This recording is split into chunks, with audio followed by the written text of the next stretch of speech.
Hello నమస్తే అండి. Welcome back to my channel. ఈరోజు చూపించే రెసిపీ యాపిల్ కేక్ చాలా టేస్టీగా ఉంటుంది. ఈ టేస్టీ అయిన రెసిపీ కోసం ఎలా చేయాలో వీడియో ప్రాసెస్లోకి వెళ్ళిపోదాము. కొత్త సంవత్సరం రోజునైనా, పండుగలప్పుడైనా, స్పెషల్ అకేషన్ అప్పుడైనా కానీ ఈ కేక్ని ట్రై చేయండి. ముందుగా ఒక యాపిల్ తీసుకొని యాపిల్ని శుభ్రంగా వాష్ చేసుకొని పైన పొట్టంతా కూడా పీలప్ చేసేసుకోవాలి. ఇలా పీలప్ చేసుకున్న తర్వాత ఒక స్టైనర్ని తీసుకొని ఎంపటిని తురుముకోవాలన్నమాట. అంతే పెట్టేస్తే తొందరగా కలర్ చేంజ్ అయిపోతుంది.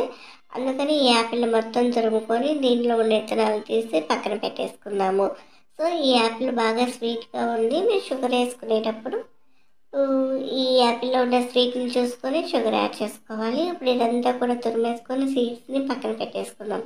ఇలా వచ్చిన గుజ్జుని ఒక ప్లేట్లో పెట్టేసి పక్కన పెట్టేసుకొని ఇప్పుడు ఒక అడుగు మందం గల ఉన్న స్టీమ్ ప్యాన్ తీసుకొని ఇందులోకి 2 టేబుల్ స్పూన్ల నెయ్యి వేసుకుందాము. నెయ్యి వేసుకున్న తర్వాత ఈ నెయ్యి బాగా మెల్ట్ అయ్యాక మనం ముందుగా తురుముకున్న యాపిల్ గుజ్జు ఉంది కదా, ఆ యాపిల్ గుజ్జుని బౌల్లోకి వేసుకొని కంటిన్యూస్గా ఒక 5-10 నిమిషాలు వాటర్ నీళ్ళకి దగ్గరికి వచ్చేదాకా ఇలా ఒక 5-10 నిమిషాలు ఇలా కలిపేసుకుందాము. ఇలా కలుపుకోవాలి. సో మన ఛానల్ ఎవరైనా ఫస్ట్ టైం చూస్తున్నట్లయితే ప్లీజ్ సబ్స్క్రైబ్ చేసుకోండి. ఇలాంటి మంచి మంచి వీడియోస్ కోసం మా మామ్స్ ఫ్రెండ్స్ ఛానల్ని సబ్స్క్రైబ్ చేసుకోండి. ఇదంతా కూడా ఇలా కంటిన్యూస్గా కలుపుతూ ఉంటే 10 నిమిషాలకి దగ్గరికి వస్తుంది. ఈ టైంలో 2 టేబుల్ స్పూన్ల షుగర్ వేసేసుకొని మరలా షుగర్ వేయగానే మిశ్రమం లూజ్ అయిపోతుంది.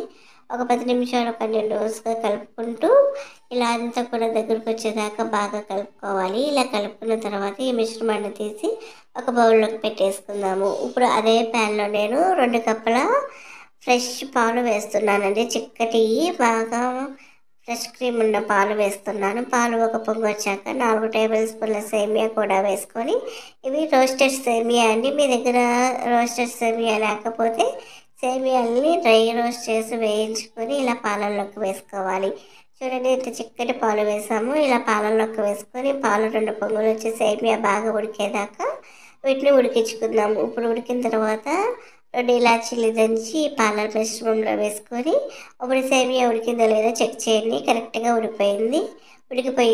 సో ఇప్పుడు ఉడికిన ఈ సేమియాలోకి మనం ముందుగా వేయించి పెట్టుకున్న యాపిల్ గుజ్జుని వేసేసుకొని మరొకసారి కలుపుకొని ఇందులోకి 3 టేబుల్ స్పూన్ల షుగర్ వేసుకొని ఇదంతా కంటిన్యూస్గా కలిపేసుకోవాలి.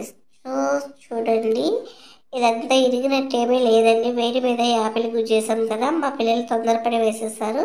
అయినా కానీ టేస్ట్ చాలా బాగుంది. మీరైతే ఆరిపోయాక వేసుకోండి.